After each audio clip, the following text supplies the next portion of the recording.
Hello.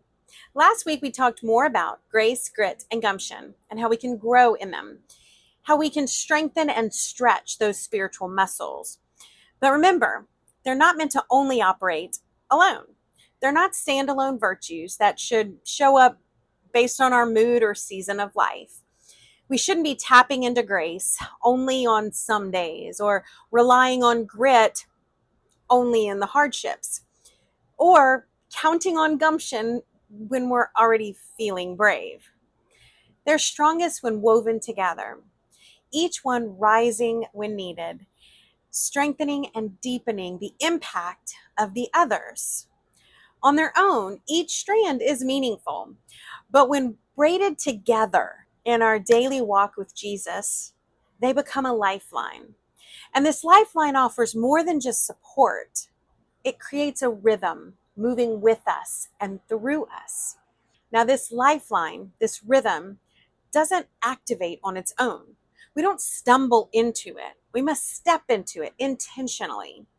And when we do, when we engage these virtues intentionally, this rhythm becomes a flow, a divine momentum carrying us through the ups and downs of everyday life. Not frantically, but faithfully. Not rushed or rigidly, but steady and surrendered. When the journey feels heavy or uncertain, or the climb gets a little steep, this flow becomes the lifeline that tethers us to Jesus, to his power, to his presence, and to his peace. So, what does that flow look like? Grace fuels grit. Grace is where it all begins. And Jesus didn't just speak about grace, he modeled it for us. He lived it. His grace is a gift for us, but it's also a call to us. That same grace that meets us in our weaknesses and carries us through is also meant to flow through us.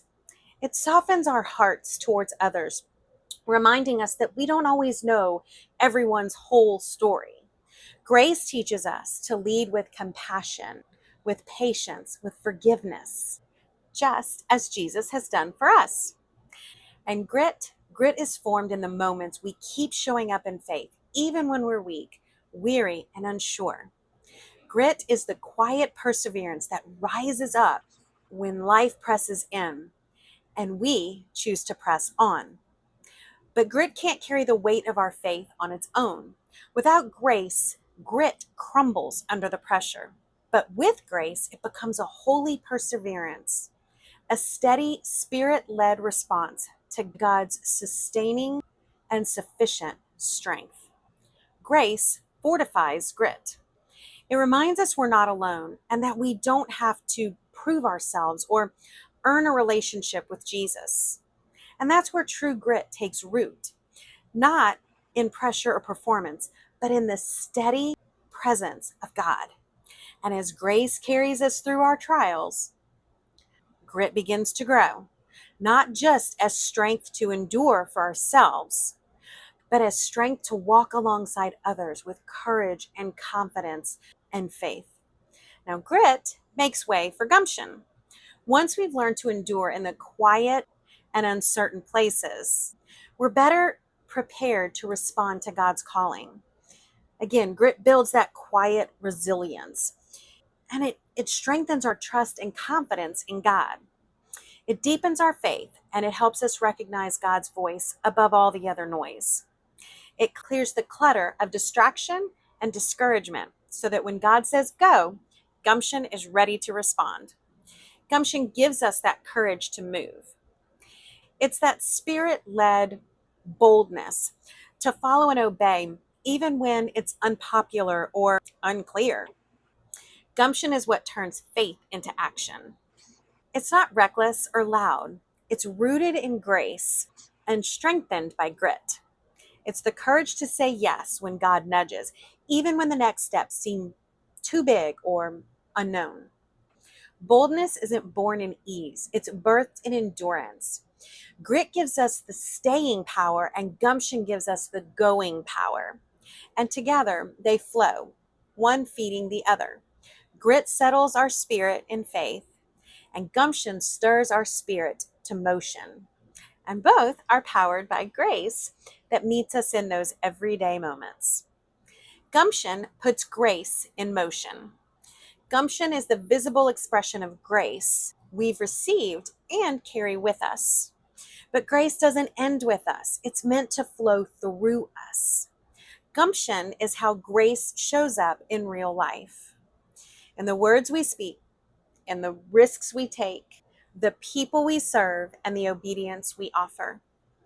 It's the spirit-led boldness to walk into rooms that we'd rather avoid, to speak truth in love, to start the thing that God's been whispering to our hearts, to take the next step without being able to see the full picture. Gumption is grace clothed in courage. And the best part is it doesn't come from us. It flows from the grace that first met us through Jesus and the grit that grew in us when we persevered. That's what makes it holy, and that's what makes it real. So we don't just talk about grace. We walk it out with grit in our soul and gumption in our steps and Jesus at the center of it all. Woven together, grace says, "You are mine. Here is strength that you didn't earn, but can fully receive." And grit responds with, "I will keep going, not because it's easy, but because I trust you." And gumption declares, "I'm stepping out and saying yes to God." Grace empowers surrender, which produces a humble confidence. And that humble confidence strengthens into grit that builds a steady faith. And that faith stirs gumption into bold obedience that produces spirit-led courage. And that courage carries us right back to grace, where we return in humble, confident surrender. It's a beautiful, full circle flow and rhythm. Each virtue builds the next, and each one flows from the last.